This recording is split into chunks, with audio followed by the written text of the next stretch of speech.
All right. Welcome everybody to this first topical webinar as part of the OGP Digital Forum. While the attendees number and participant number is sort of ramping up, and we're coming into this virtual meeting room from our green room. Please, we want to make this a very interactive conversation. We have a active chat call. Please while we're waiting for the last people to join, please introduce yourself in the chat. We'd love to hear who you are, where you come from, where you are in your house right now. As you see, I'm in my library/bedroom, and we'll just wait for a moment before we get started.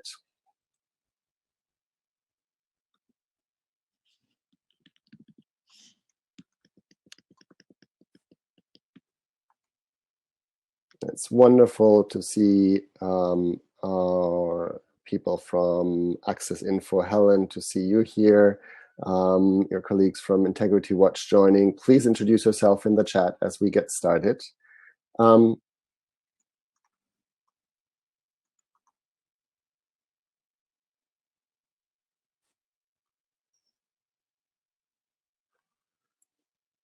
And we're very excited to have a great panel today and hopefully a great conversation. So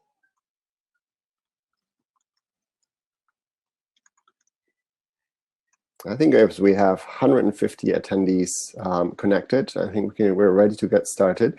So welcome to our call today. We'll be looking at strengthening transparency and accountability in budgeting and contracting, or if you wish, as we spend more time at home now, you can think of it from recipes to the receipts to make sure that we actually get an amazing meal. I'm excited to get this conversation started with some housekeeping.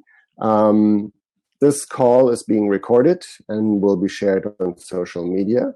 And given that there are many of us on the call today, we ask you that you follow our guidance and make use of the chat function to add comments, share experiences, and of course, ask questions. We'll keep track of who would like to share or ask a question and call upon you in sort of like in an order and share that with the panelists. We'll also ask you that you keep your comments and questions brief so that everyone has time to share. And we're taking notes in this document that I just put in the chat right now, and where you also can share all of the work that you're doing. We invite you to really add comments in the doc about what your organization is doing, and you'll see that we'll be adding notes during the call as well. We're excited to offer live French and Spanish interpretation for this call. You must be using the Zoom desktop or mobile app to access the feature. There should be a language or interpretation button at the bottom of your Zoom to select your preferred language. And lastly, while you're all on mute, we're eager to hear from you all about the challenges that you're experiencing in this really extraordinary times, and the practices that are helping you to get to better results. So please do share your thoughts in the chat and in the notes documents, and we're really looking forward to today's conversation. Introduce yourself, and now I'm very excited to hand over to my co-hosts, Lindsay Marshall-Saltz, who's our Director for Data and Engagement at the Open Contracting Partnership, and Claire Schouten, Senior Program Officer at the International Budget Partnership, who will set out a little bit of framing for this call. Hello, everyone. Hello, Claire. It's so nice to be here virtually with all of you today. Yes, it's great. Excellent to see you all from such diverse sectors of government, private sector, civil society. Thanks for joining us. I've been looking at the chat. It's wonderful. I see a lot of familiar names from all over the world, and also a lot of new people as well. So welcome, everyone. I think as many people are pointing out in the chat, many of us are joining from our homes, from different quiet corners. I'm definitely in a quiet corner of my home in Western Canada. I know a lot of us have been really dealing with the challenges of the COVID-19 crisis quite personally, and how we're able to do our work. Many of us have children at home with us. My toddler might come into the room at any moment. He's very passionate about open government, so he might want to join our conversations. And if your little ones are wanting to learn about open government, they are more than welcome to join us too. We welcome open government enthusiasts of all ages. But it's kind of ironic, at least for us at the Open Contracting Partnership, that as we've been dealing with this change of how we work, we've also been working harder than ever, because the COVID-19 crisis has really shot up the amount of demand for our support. And I imagine, Claire, that it's been similar for you at the International Budget Partnership, or the IBP, where you engage a lot with ministries of finance and civil society around how to make budgeting more effective and participatory. How's it been for you? Yeah, no, great. No, thanks, Lindsay. No, absolutely. I mean, these are trying times for everyone, and everyone's impacted, particularly people facing extraordinary displacement or economic hardships. And this is a time of massive interventions and urgent interventions.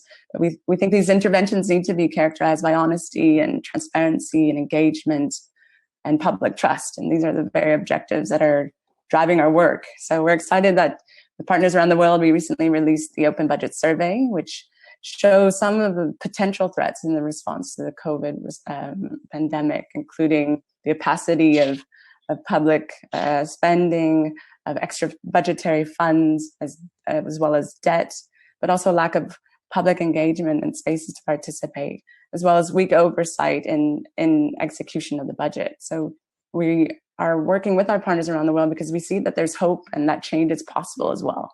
So we're engaging with diverse actors from social movements and think tanks and international non-governmental organizations, as well as global bodies like UNICEF and the International Development Initiative of International Organization of National Audit Offices.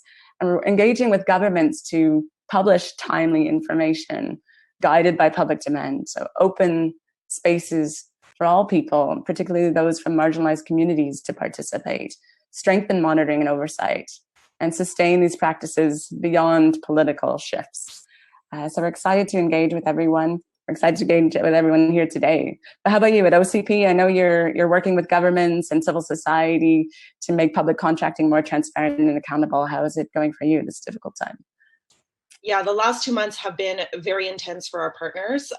Most of the public contracting systems around the world were just not designed to be both speedy and accountable at the same time. And as a result, most of the government agencies are really scrambling to secure the needed medical equipment. There's poor coordination and very little transparency. And this situation has actually resulted in what we're calling the Hunger Games scenario, where hospitals, agencies, and even different levels of government are actually bidding against each other, driving up prices, leading to shortages. And it's actually enabled some pretty serious incidents of fraud and corruption. So to meet this challenge, we've been supporting our government partners to design more effective emergency procedures and to collect and publish data about the emergency response procurement, including, the most important things: what is being bought, how much is being bought, from who, and has it been delivered. We're also supporting civil society organizations, researchers, and journalists to investigate and monitor the effectiveness and integrity of these contracts. And of course, in addition to all of this new work that we have focused around COVID-19, there's also all of the other public contracting that goes on every day to secure public infrastructure and public services. And as we go into the COVID-19 recovery, all of our work on wider reforms will become even more intense. So I'm really happy that we're co-hosting this call together, Claire, Open Contracting Partnership and the International Budgeting Partnership, because I think today with this group of expert practitioners we have on the phone with us, and I'm so excited to introduce you, for our panelists, to introduce ourselves. Open budgeting and open contracting are both going to be so important for the open response and open recovery. Absolutely. So we believe that open and accountable budgeting and contracting are more critical than ever. So we're here today to discuss how can we strengthen transparency and accountability in public procurement and budgeting processes. We'd love to learn from your experiences, the challenges you faced, what has worked for you, and what can we do going forward to forge an open and accountable path. So we have a fantastic group of panelists and contributors. We want to keep this session lively. We invite you to continue introducing yourselves in the chat. Let us know what you're up to and how you can contribute as well to the pandemic response and recovery. So I'm going to pass over now to our panelists. It'd be great if you could quickly just introduce yourself, your name, your role, and your country. I'll pass first to Pablo, then Jeanette, Ikram, and Lorena. Please, over to you, just to introduce yourselves. Good morning, everybody. I'm Pablo Sait. I'm National Director of the National Directorate of Public Procurement from Paraguay. Great, thank you. And Jeanette, over to you.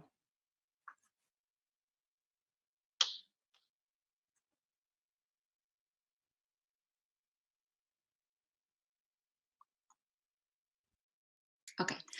Good morning, everyone from Chile. I'm Jeanette von Wolfersdorf, the Executive Director from Observatory for Fiscal Spending, an NGO working for more transparent procurement and better spending, and also President of the Commission of Public Spending, our Finance Ministry recently released. Good morning to everyone.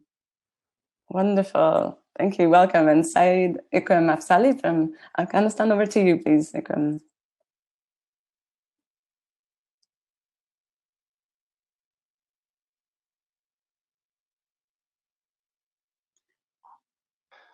Thank you.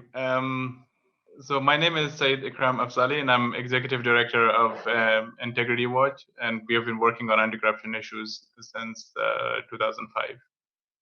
Great. Thank you. Welcome, Ikram. And over to you, Lorena.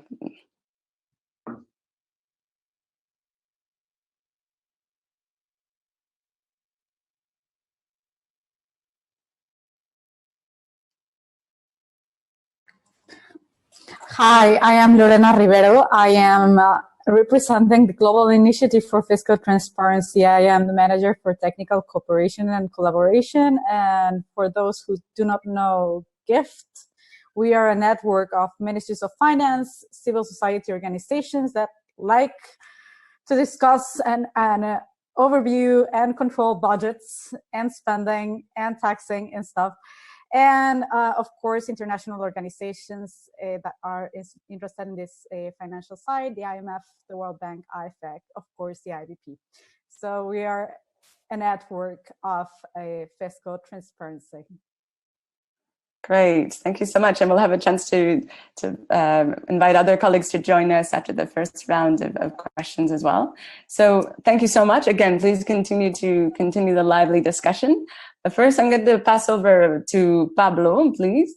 You've talked about in Paraguay not only one, but two viruses that we have to confront. And we'd love to hear about the situation in Paraguay and how have you been addressing the crisis?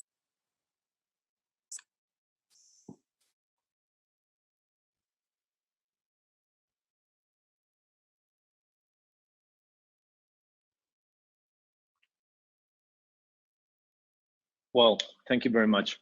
Well, I want to talk, first of all, about risk. I don't want to sound negative, but risk is an element or our element that we should take into account always in public procurement. Of course, I will focus my speech, my presentation in public procurement over budgeting because I am International Director of Public Procurement. So we agreed last week in the WTO webinar about which are the main risks in the public procurement system, especially in those crisis situations, the crisis situation that we have now. Both risks are don't procure, that means don't procure in time, quality and quantity expected, and of course, corruption, which is causing collusion. So basically both risk are normally present in the public procurement system, but in the situation that we have now, the level of the risk increased a lot. How much is not possible to measure yet, but I'm sure that civil social organizations will find the way to measure how much increase the level of those risks during the crisis.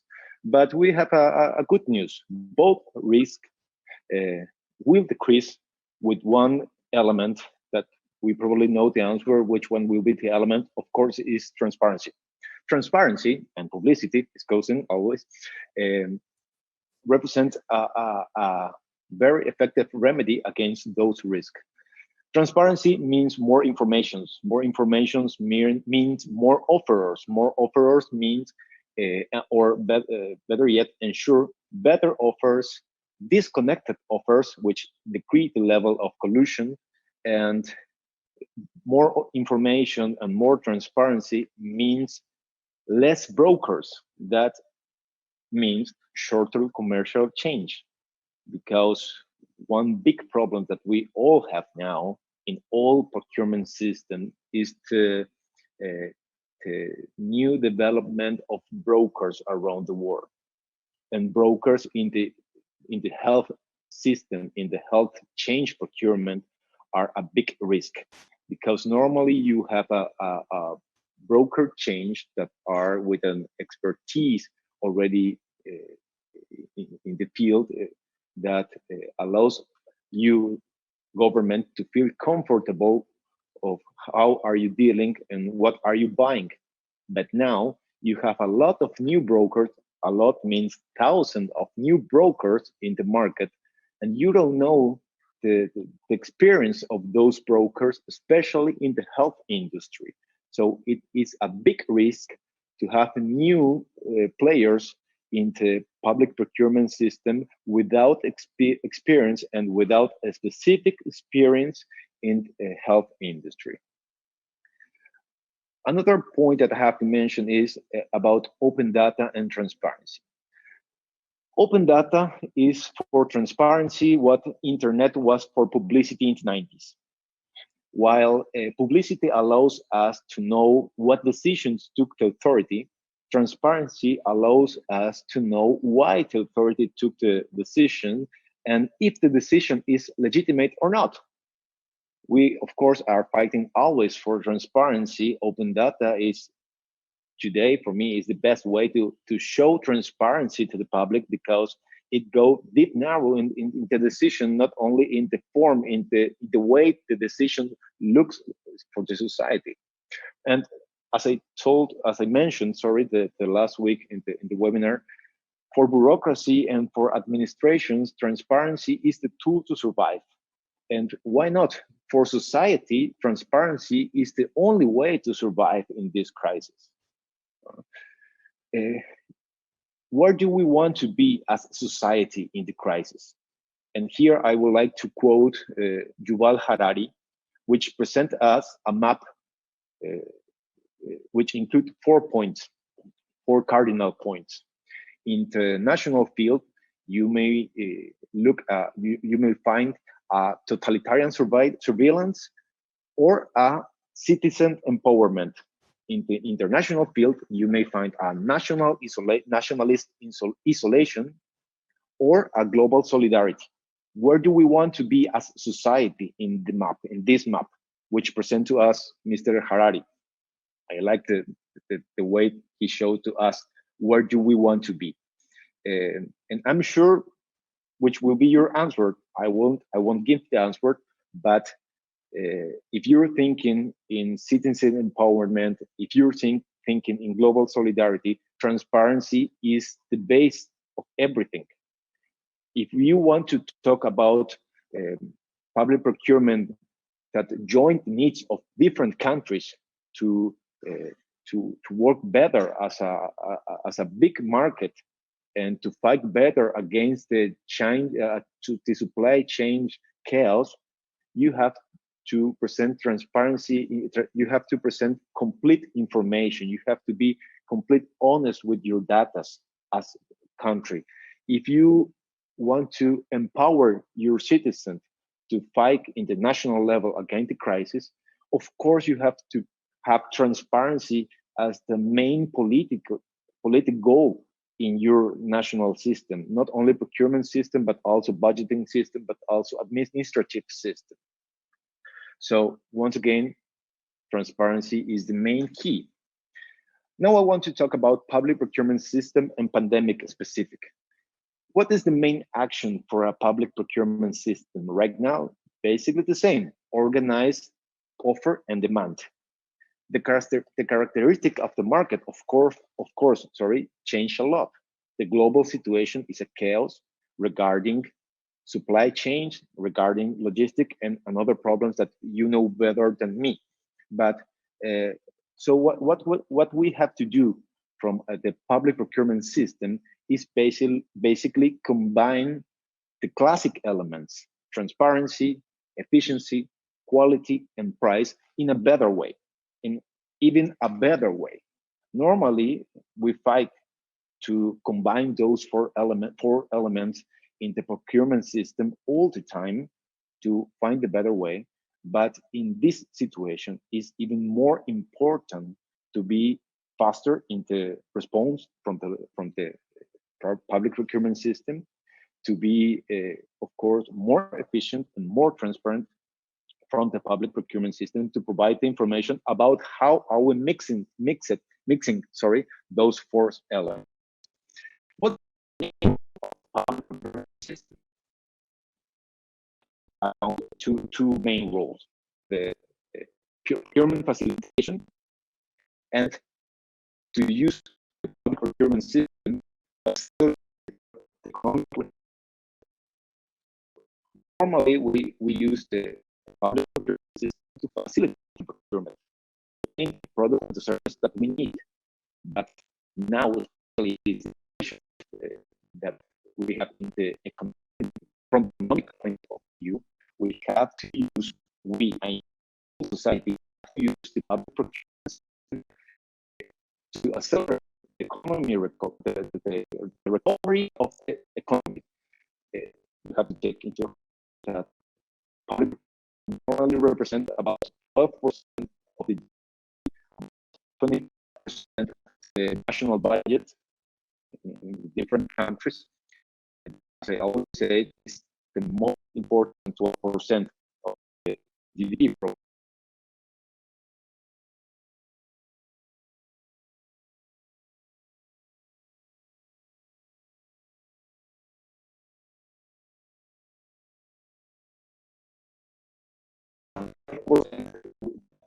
May create more 100% of GDP.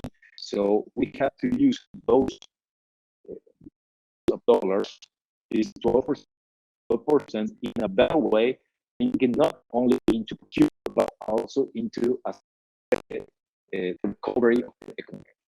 And finally, I want to show some specific actions that we took here in the National Directorate, and I want to classify it into transparency and facilitation. About transparency, we create a toolkit control for. We sell the idea of be a controller of public procurement. The role of controller is not only for national authorities, but mainly for citizens. So we give the citizen a toolkit to control what we authorities are doing with his money regarding public procurement, especially for public procurement COVID-19. We produce online information and we show online information about COVID-19 public procurement, including direct purchases.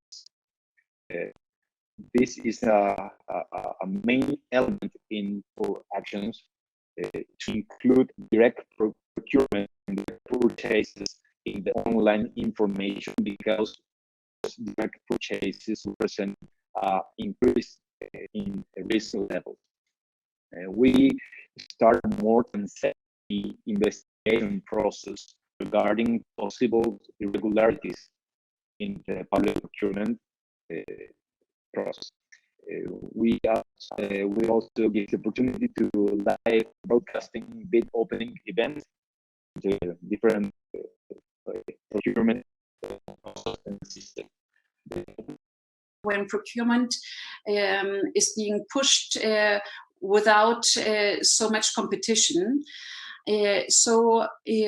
From our NGO, the Observatory of Fiscal Spending, we are making data analytics public, showing changes in procurement during March. For example, we have daily updated dashboards that show timely concentration aspects, for example, procurement without competition. We will be soon releasing some price monitoring of special products as well. We are working with help of data scientists. And we are also preparing some analytics on and visualizations on construction tenders. We will be working together with the construction ministry and also with the private union, the construction union, to make price comparisons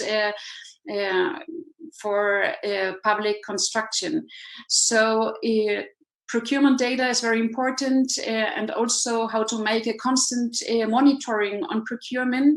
And there we are working with Open Contracting Partnership in a project to build up a red flag system to open the risks of tenders to all the public with a system of red flags. So we are working on that, hoping to push that during this year in some month, and to show daily the risks in procurement. Spending data are not so timely, so we will be just analyzing spending data in some days when we get the data of March. But for us, the most important thing is data analytics right now, and we think that the transparency of data is crucial for incentives for good spending, preventing problems. So this is one thing we're doing, all the data analytics, and being a foundation that works with data, we also know what data are missing. This is the other part, because when we are asking for more accountability, it's not just a general request, but we are asking government to release specific data sets because we know the data sets that are missing, because we are working with the data sets. So there I will start with the most crucial one, health data. And I think health data are indirectly related to procurement and spending data, but they're very important because they justify the spending afterwards. But at least in Chile, we don't have good data on who is being tested, how are patients, the evolution of death rates, and so on. We just get general statistics, and always in an aggregated way. That is just what the health ministry wants to show us. So we didn't resolve that part yet, but to say something very positive, I think in our democracy in Chile, we never talked so much about data, and we never talked so much from so many different NGOs, academies, from so many different persons, that data are crucial for our democracy. So I see really a change on that. We are working since like 5 years with data on public spending and procurement, and now the voices asking for more data are really loud in Chile, and this is very positive. So there will be lessons for democracy afterwards, because now so many liberties are being restricted by governments in the name of coronavirus. This is important, but there's also huge risks of political abuse of these restrictions as well. For example, at least in Chile, I see a risk that we are trying to open our economy. That is very important, but still inequality and social protests are in suspense. So when government maintains in suspense the social movement, but tries to open the economy, what are the data that justify these decisions are not clear in Chile, and therefore our call is please to open more data, to get trust in government, because government may be right what they are doing, but we don't understand them. So this is really a debate about democracy in my opinion. And well, besides health data, there are, of course, spending data and procurement data. And there I can tell you a more successful experience from Chile, because recently we released together with the Committee of Public Spending, that is a committee, independent committee created by the finance minister for better spending. Together with this committee, we released official recommendations of transparency anonymously. And our NGO, in fact, is part of that committee. And during this year, we have also the presidency. So what was most important to do these concrete recommendations on transparency for public spending related to the crisis, or in procurement related to the crisis, was already having an instance for coordination with government. We didn't just we didn't have to create one. We had already this instance for coordination with the finance ministry. And this commission really, I think, is a good example, because we have members from civil society, we have members from academy, a past budget director, ex-congressman, and think tanks from different political sensibilities. So it's not a political think tank. No, we are really a device group, and we're making recommendation in a constructive way.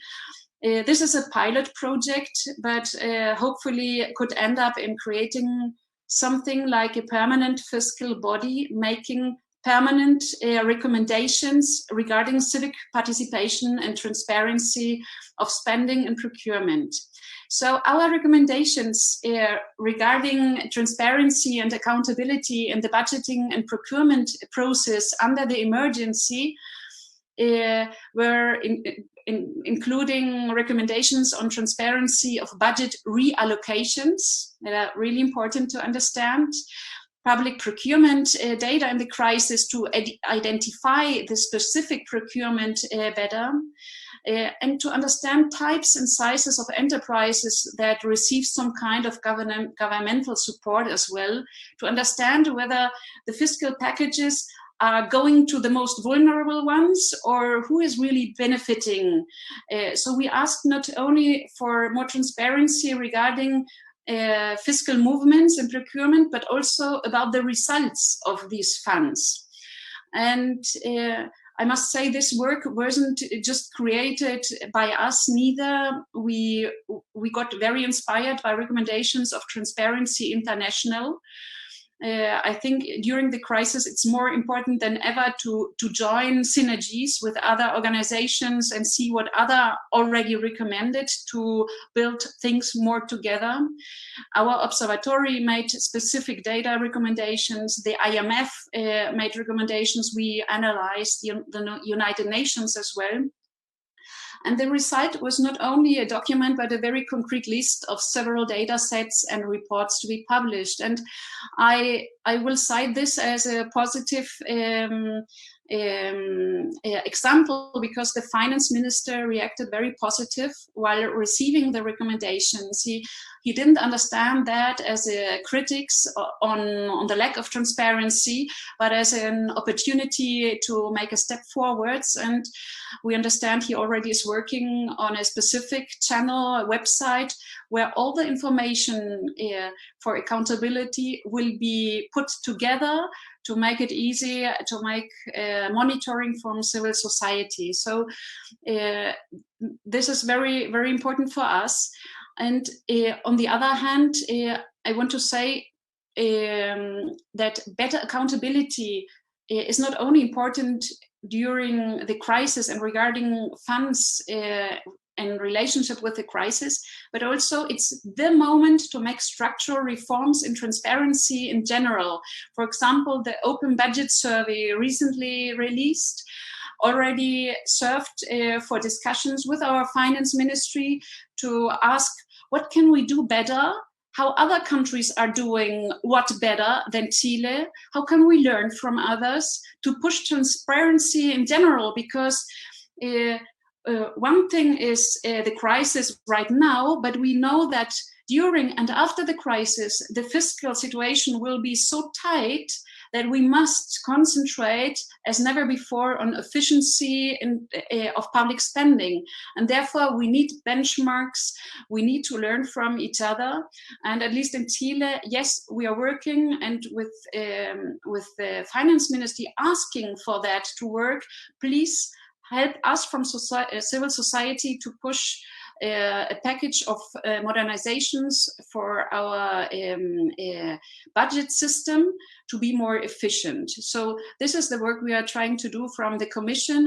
I think it's very positive because it's also time for structural reforms, not just for more transparency regarding the funds related to the crisis. Thank you so much, Jeanette. That's very powerful. You've highlighted the need for transparency as we build democracies, as we build economies, as we build societies. Also how we channel the frustrations of diverse voices around the protests in Chile into constructive dialogue with government. And so thank you for sharing the work that you're doing and how we can contribute to structural and other reforms in our countries. So we'd now like to turn over to Ikram in Afghanistan.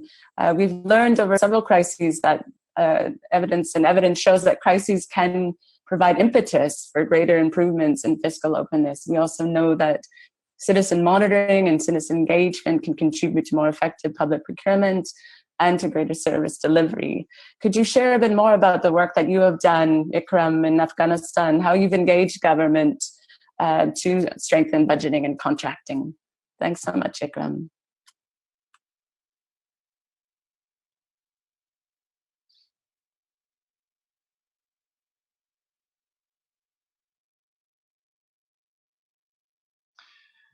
Thank you, Claire and Nancy, for this opportunity. So I think Pablo and Janet both have talked about the importance of public procurement and transparency around it. I think it's also important to unpack this and what it means for the ordinary citizens. And I hope I'll be able to speak about this, presenting our example from Afghanistan. At the moment, we don't have too many cases in Afghanistan. There are probably about 3,000 cases as the curve is picking up. And I hope it doesn't pick up too much. And we have about less than, I think, 100 deaths. But majority of these deaths are from medical staff and doctors. Our first line of defense against COVID-19. We already don't have a very strong health system in Afghanistan. So, having more deaths, from our medical staff and our doctors would have not only short-term implications but also long-term implications on health indicators in Afghanistan. So, and we have been hearing news about misuse and corruption. Recently, there was a report about procurement of substandard sanitizers for a hospital that was designated as specialized hospital for COVID-19. And later on, it was found that the sanitizers didn't have any alcohol element in it, which posed all the medical staff to the risk of contracting the virus. And this is like a kind of news that we hear from different corners of the country. Not having access to personal protection equipment is another problem that is continuously raised in the media and also by our local volunteers who monitor services at the local level. So what we decided at Integrity Watch to do is to collect data from health centers on preparedness of these health centers in terms of access to PPEs and ventilators, for example, and trained medical staff if they have enough staff in the health centers. And this data is something that would not only help in terms of identifying where are the risk areas and where the government should pay more attention, but it also hopefully will help in terms of better planning and budgeting. And something again that we have done, and hopefully we'll launch a report very soon about a study of 50 health centers and hospitals where we assess quality of these health centers, and also operation and maintenance and hygiene of these health centers. This data, which shows that a lot of these centers are facing some very basic issues due to not having any budget for operation and maintenance. This could feed into hopefully into the policy level, and I hope that the government will basically listen to these findings and address these issues. Our community-based monitoring, since 2010, we have been working on this, and we have been working also with health centers since last 2 years. In response to COVID-19, we increased our number of health centers that we cover. We almost tripled it to about 200 health centers, where we basically empower communities to monitor health services. Wherever we went to these communities, none of the health centers had an active health council, which is supposed to be a council composed of health administrators at the local level and also community representatives. But none of them were active. And after our facilitation and mobilization of the community, now the health centers have these councils, and they meet on regular basis, not only to assess quality of health services, but also once the problems are identified at the local level, to advocate for solving those problems. And luckily we had, although the program is very new, we had about 45% fixed rate in health centers where we worked with. But also we had examples where communities came forward and provided their resources to address some of the problems at the health centers, including building waiting rooms, for example, providing drinking water, and in response to COVID-19, for example, providing equipment for hygiene, and providing liquid soap and water. So those kind of initiatives were taken at the community level. So what we are hoping is that all the data that we have collected through our community-based monitoring through volunteers, and the surveys that we have done, and also the study that we have done of the health centers, this data hopefully will feed into the policy level and into the budget, and especially that the government is now working to amend this year's budget in response to COVID-19, because it is facing limited in a situation where they don't have enough funds to address different aspects of COVID-19. So in response to that, they are working to amend the budget. So I hope that this data will feed into the new budgeting process. And recently we had discussions with the Ministry of Finance, and the Deputy Minister of Finance promised to take our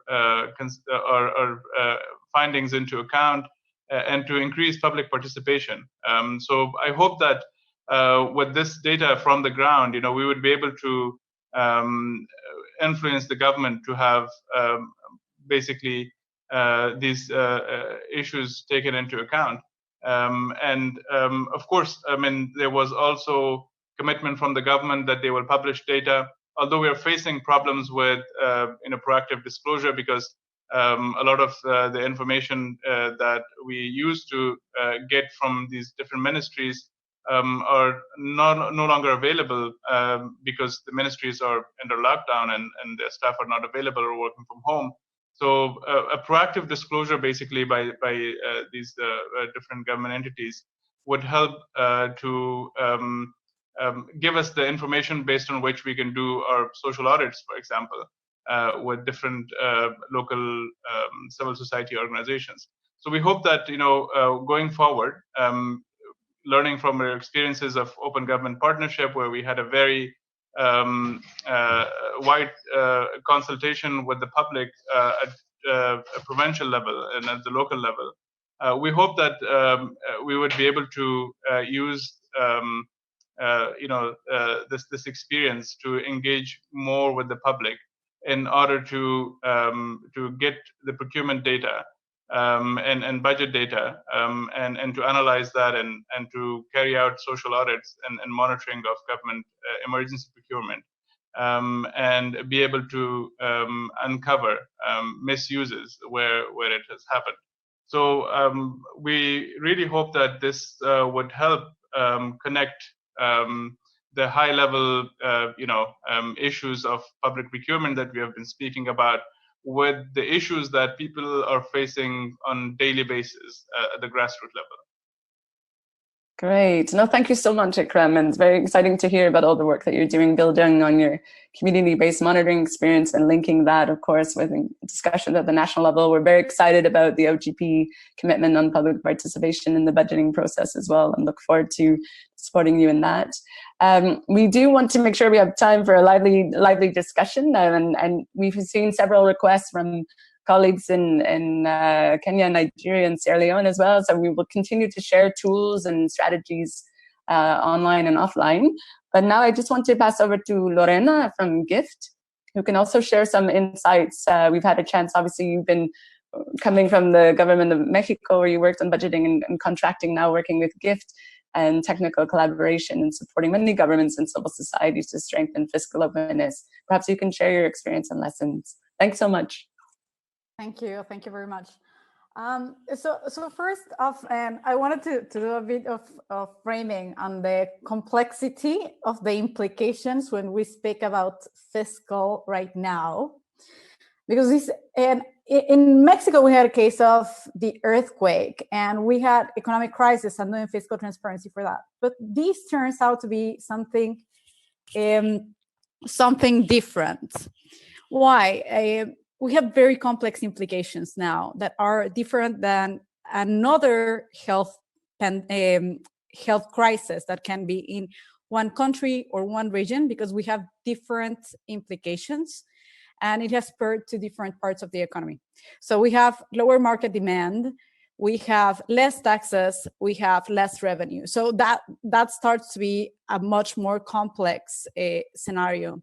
And it's also different than a natural disaster transparency that we can think of, because we don't know when this is going to finish. We can just start estimating or thinking when this is going to finish. We can make projections. But this is a complication for public financial management, because you have the stress of not having certainty, and you have the uncertainty of markets. And that has important implications of the fiscal as a whole. And of course, it has implications on the budget. So decision-making here is a lot more complex than it could have been in other types of emergencies. So, and in other types of emergencies, like natural disasters, we have seen problems of lack of transparency and scandals or mismanagement in all types of different economies. We have seen that happening in New Zealand earthquake. We had it in the recent hurricanes in the US.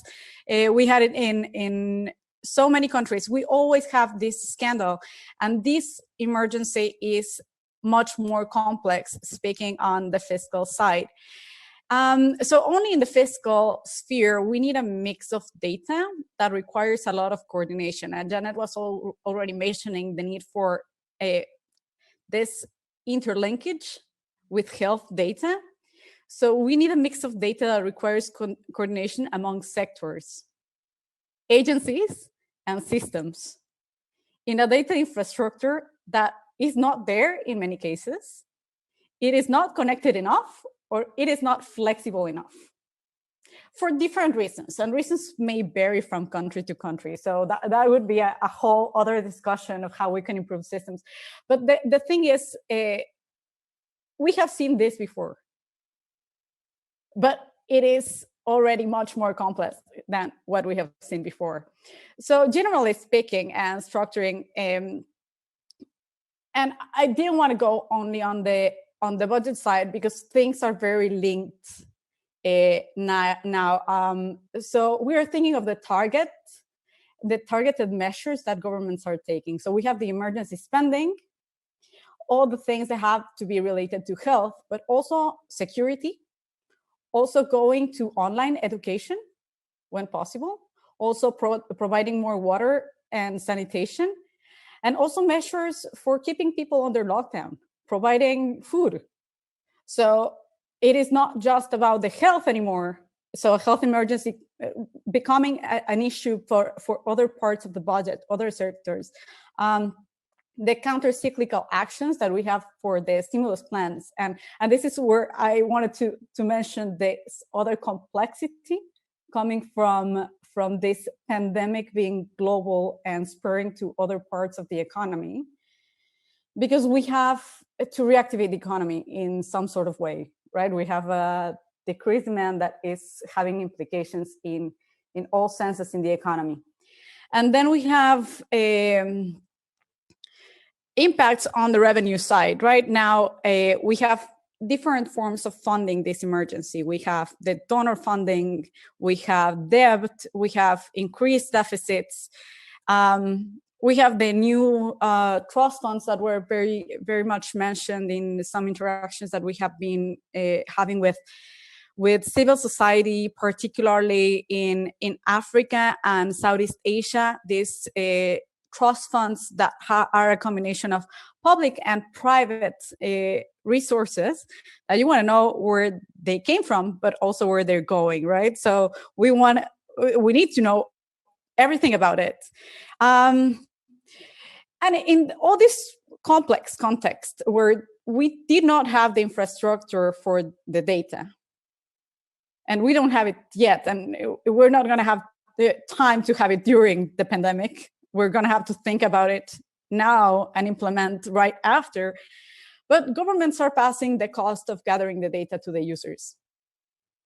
So in some countries, the data might be there or might be accessed through information requests.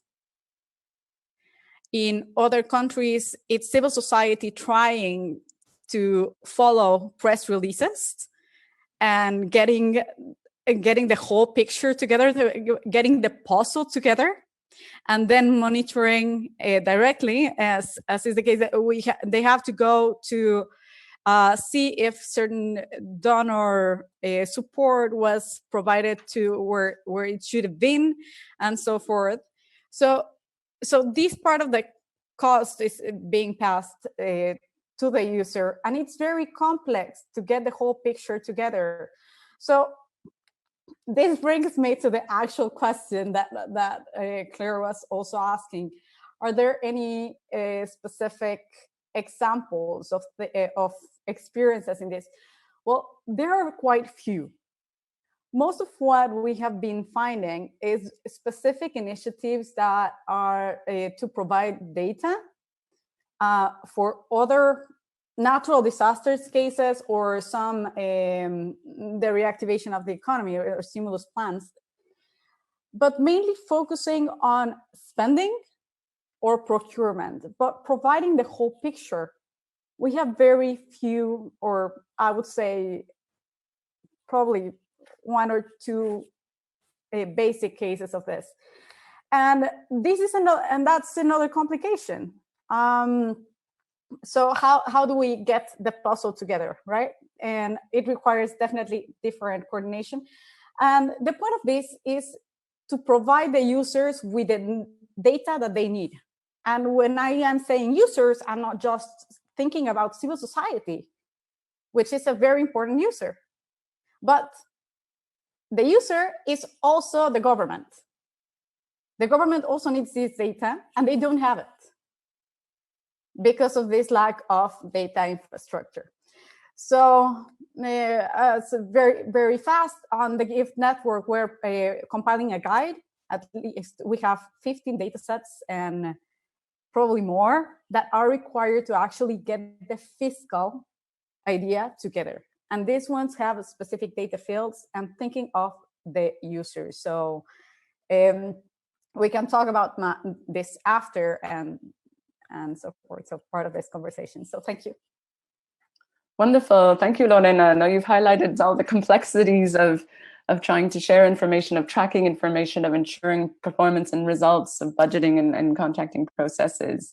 And we're excited to hear more about the examples and the guide, of course. We've also shared in the chat more of these examples of the guide from the OGP on fiscal openness and procurement as well. So we invite you all to look at the guide, contact OCP and IBP as well for more resources. And of course, we want to hear more from the voices on the call. I see that Zuki has just joined us as well to share some insights. So I'm going to pass over to Lindsay to facilitate the next few discussions.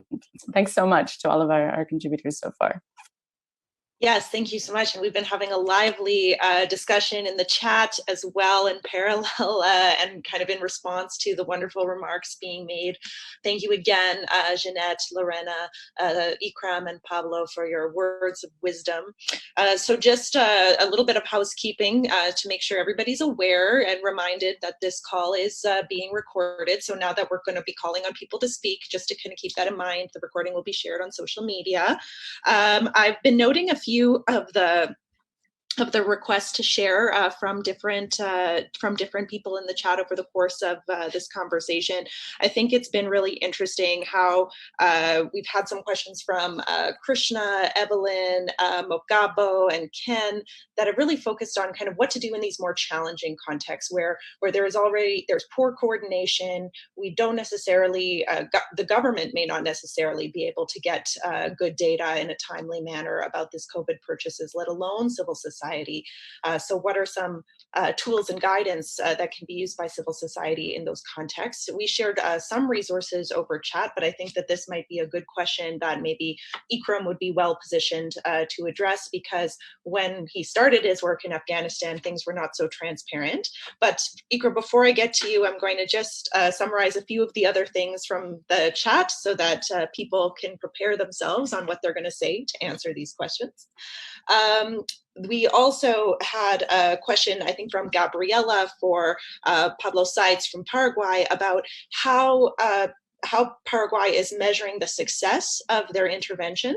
And I might take moderator's privilege, Pablo, to ask you to also talk a little bit what has been the success of maybe the Citizens Toolkit or the monitoring efforts. You know, have you actually detected irregularities or prevented any cases of corruption through these processes you've put in place? And then I think we had a question about the challenge of federal systems and how we can have better control in federal systems. I think most of the countries represented on this call are centralized systems. So maybe Lorena could answer the question about federalized systems. And then I think that captures most of the conversation that was happening over the chat up till now. While we let Lorena and Ikram and Pablo think about their answers, there was one more question for Jeanette, which was from Ingrid, which was, okay, you've detected corruption as civil society like they have in Ecuador, or you've detected not necessarily corruption, but an irregularity, something that doesn't look right.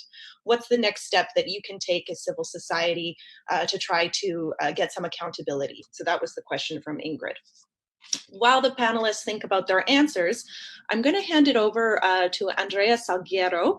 She is joining us from Argentina, and she is from a Supreme Audit Institution. So, Andreas, we'd love to hear your very brief contribution in terms of how, just looking at the time, obviously I'd like to hear all of you for hours and hours and hours, but looking at the time, would love to hear your view, kind of coming from an audit institution, you're trying to react to COVID-19 in real time.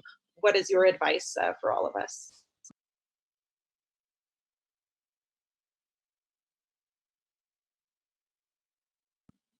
Oh, and Andrea, I think you have to unmute yourself, or I have to unmute you. There you go. Yes. Everything has been very interesting. I agree. We have had this challenge where we see this procurement, what happens with procurement and all of these controls. We see a lot of challenges in this context. More particularly, what we had to do was to restructure the type of interaction that we had with the civil society. Can you all hear me? Yes? Since we are not able to have these face-to-face meetings, we did not want to really stop our work with the civil society. So we have really tried to work a little bit more on our online communication strategy so that we can just continue exchanging all of this information so that somehow we could just continue doing all of this and just continue to start with our first analysis. Right now, we are submitting proposals from the civil society on the topics that they would like to address specifically.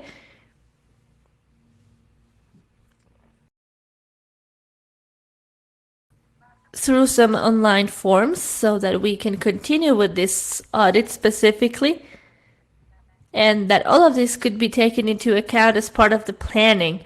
So we're talking about this strategy of just having other types of meetings or face-to-face meetings with the civil society, and we have been able to do all of this and just taking all of this to this online service, of course, by also organizing certain training online, specifically for auditing, for tendering, so that the civil society can also work with all of this. Thank you so much, Andreas, for that. So now I'm going to turn it back over to Ikram to answer the question that so many of our friends out there are dealing with, which is when you're in a more challenging context where there's less digitization, less less connectivity, and less transparency in terms of the business practices as we already have them. What are kind of some starting advocacy steps that can be taken? And I am going to unmute you. Thank you, Lindsay. I think that's a very important question because monitoring is not possible or maybe as effective without information. And access to information and data has always been a challenge in Afghanistan. So we are struggling ourselves to get all the information that we need. But of course, there are certain things that you can do in the short term and also in the long term. So if you have an access to information law, and you have proactive disclosure provisions in that law, I think it's something that you can push for to get the government to publish information on a proactive basis.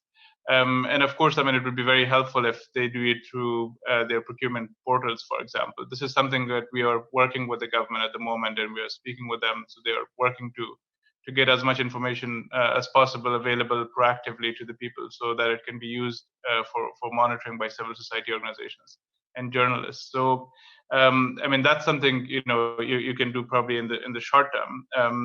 And also, you can use your Foia, Freedom of Information Act, to ask for information from the government, working with local communities and with civil society groups. I think it's really important to get these kind of laws into practice, because from my experience in Afghanistan and knowing this law exists in many other countries, it's not being used as much as it should be. And of course, I mean initiatives like the International Budget Partnership, the Open Budget Survey has also contributed to a certain level of transparency. So it's important to get these portals, to work for, to be accessible for the people, and to work for, basically connecting people with these kind of portals, so that they know where they can get the data from and how to use it.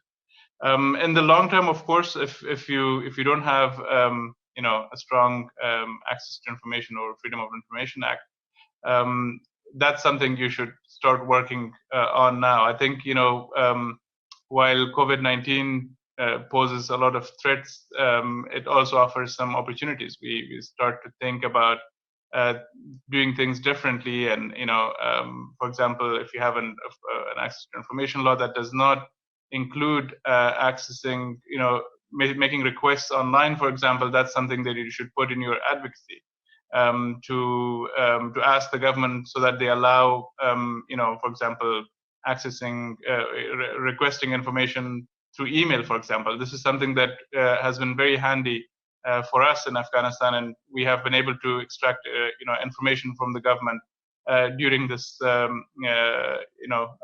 lockdown. Even a lot of ministries are not working or working from home. It wouldn't have been possible for us without having this provision in the law. So please feel free to use our access to information law as a model, since it's rated very highly at the moment. I think the top access to information law based on RTI ratings. So that can help you as well.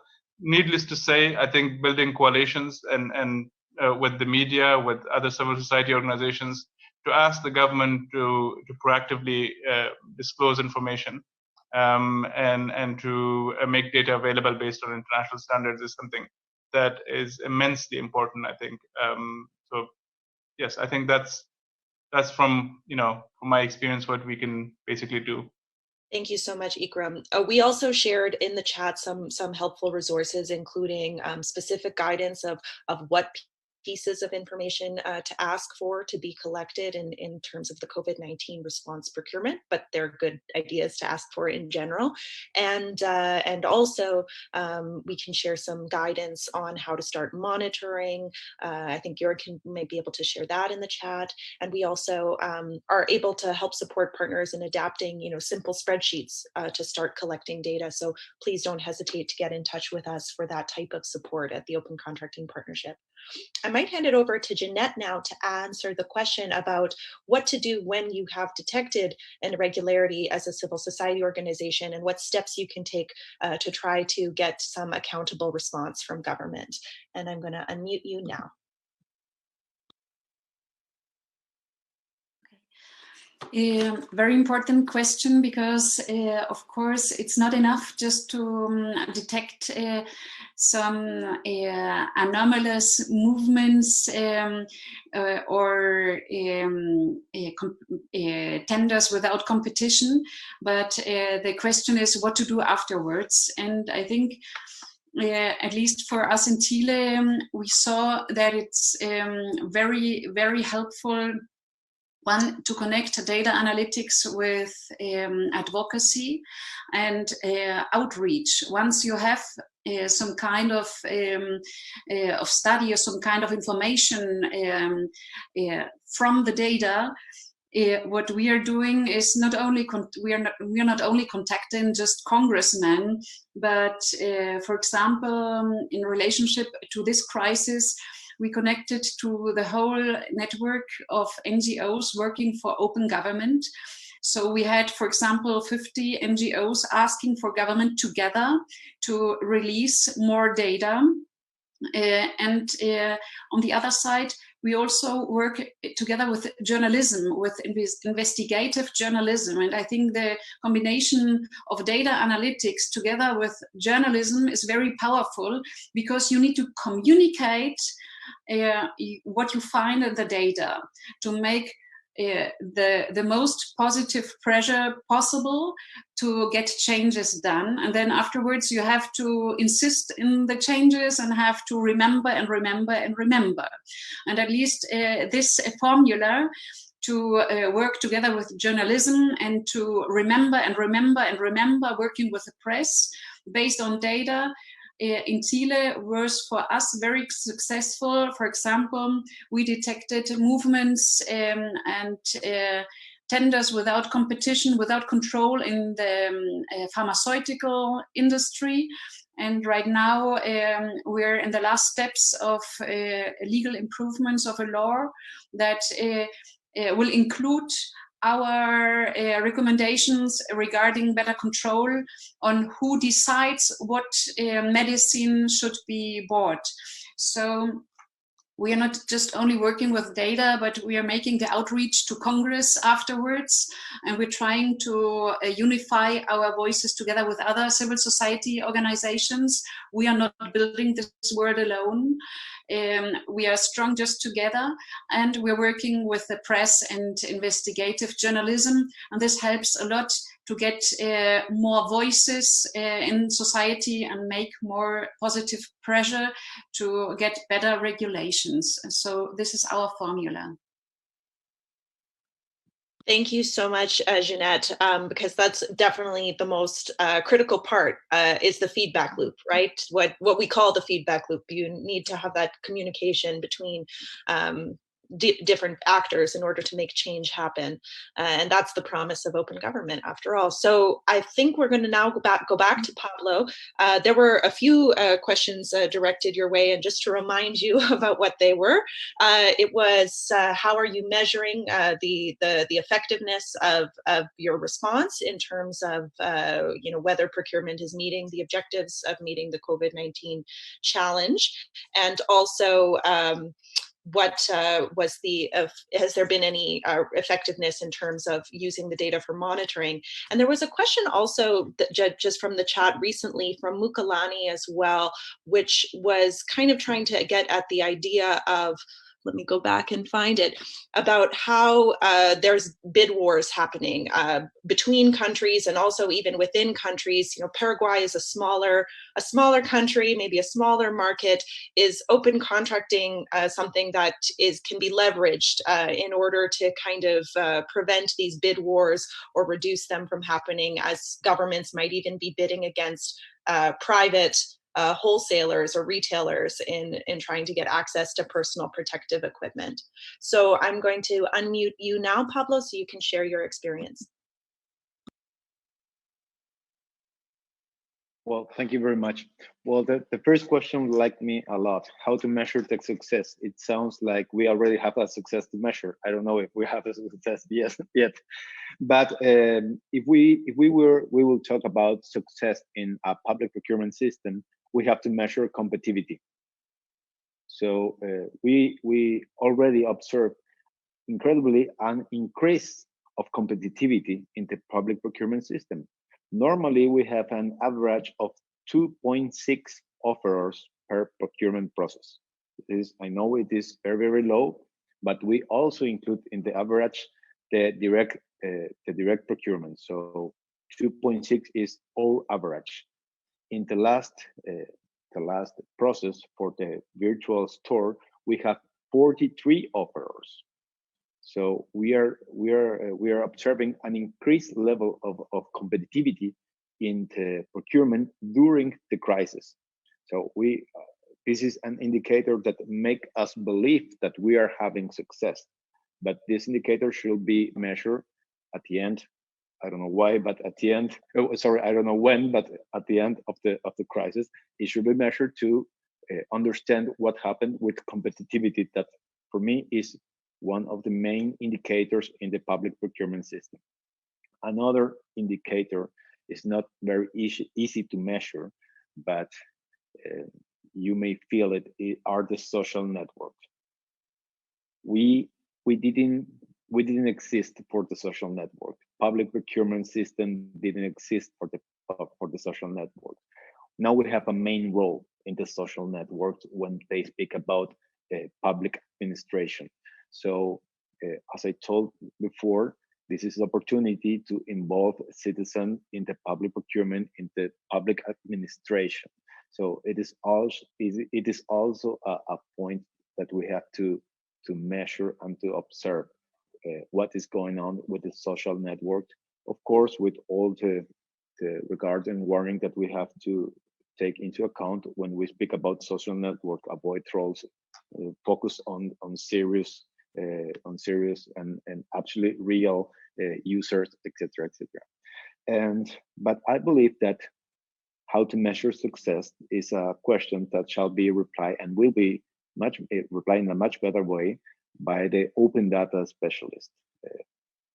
What to measure in a public procurement system is a question that I don't know if it has limit to answer, to reply, because the way that can be combined the data are enormous, and I still believe that Jason is a character of a scary movie, but open data specialist knows in a better way how to use it, and I'm sure that they may share us a better reply about how to measure. How to measure is probably the next step of the development of public procurement system. In the first step, we all consider how to procure. In the second step, we consider what to show, and in the third step, I think what to measure regarding a public procurement system will be the key in the new development that start basically from this time from on. Thank you so much, Pablo, for sharing those points. Before we go to the other question, one of the things we wanted to do was hear from everybody on the call about what they thought were the most important things to do to ensure open budgeting and open contracting through the crisis. So I think our friends at the OGP Secretariat are going to share a poll with you now over the Zoom, and we would be really grateful to get your insights from your experience, what you think are the most key things that we need to focus on together. There was one other question from the chat as well that we wanted to make sure that the panelists address, and that was the one about inclusiveness. Before the crisis, during the crisis, and after the crisis, we want to make sure that budgeting and public contracting is responsive to the needs of everyone, not just the majority. So that includes women-led organizations. It includes indigenous and indigenous-led organizations and other minority groups, then that could be a variety of different characteristics. So I'm curious, and maybe panelists, you could just indicate by raising a hand if you have something you want to, in particular, share on that point. Okay, so I see Pablo has raised his hand. So first, I'm going to go over to Lorena. If you could, Ikram raise his hand too. And we only have 7 minutes left, so we're running short on time. But I'm going to go first to Lorena to maybe share some thoughts on how to overcome the challenges in federal contexts. And then we're going to go very quickly back to Ikram and Pablo to answer the question about inclusion. So Lorena, over to you. I'm going to unmute you now. Great, I'm going to be very fast. I want to go to the inclusion thing. On the federalized, it's a huge topic because in many countries, the processes are not mapped. So the question was how to control. So first of all, map the processes, and then you can map the data. So first is identify who is responsible for which service. If there are transfers between different levels of government, which are the transfers that happen, or which taxes are local. So revenue from this local, where is it coming from? And then with that, if you follow the cash, you can see the flow of data.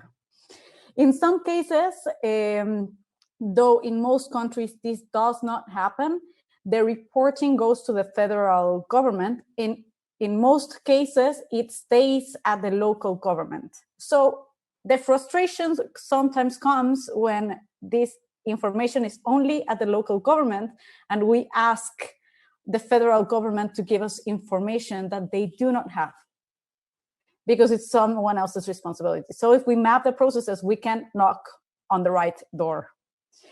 Ideally, we will someday have a consolidation of this whole flows of data, and be able to compile it all together. And one last thing is some local governments might even have better transparency initiatives and even of data than the federal government. So make use of this if you have the right process in the local government. So we can go to the vulnerable people. Thank you so much, Lorena, for that great advice. All right, so over to Ikram, if you could really share very briefly about the response on the question for inclusion, and then we'll go to Pablo to also answer that question.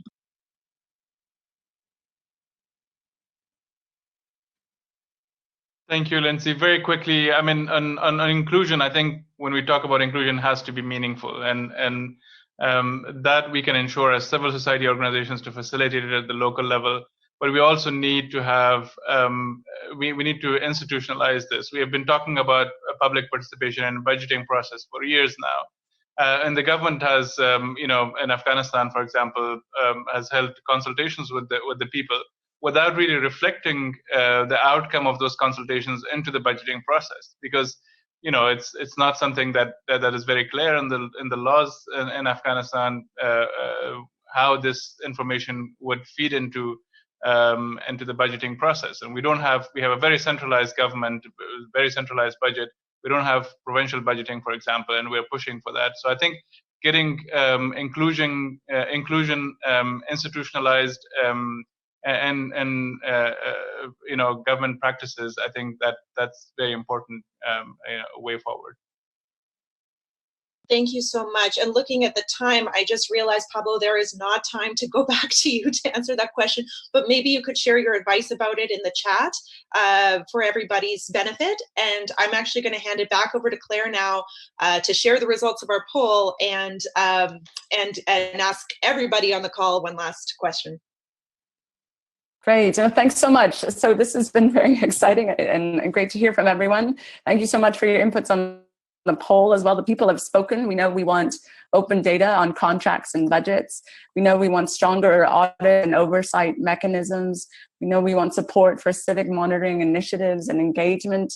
So this has been a powerful call for all of us to ensure that we have greater transparency of key information that citizens and people want, more opportunities for meaningful, inclusive participation mechanisms, more engagement and oversight mechanisms, and practices that are sustained over the long term. This means structural reforms and tackling the complexity that we've been addressing over this call.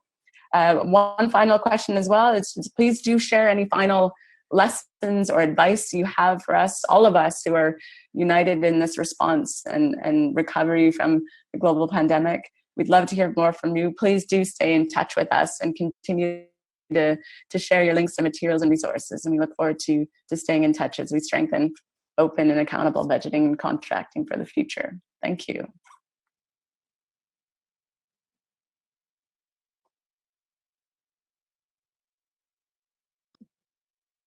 Thanks, everyone. Enjoy the rest of your day. Thank you.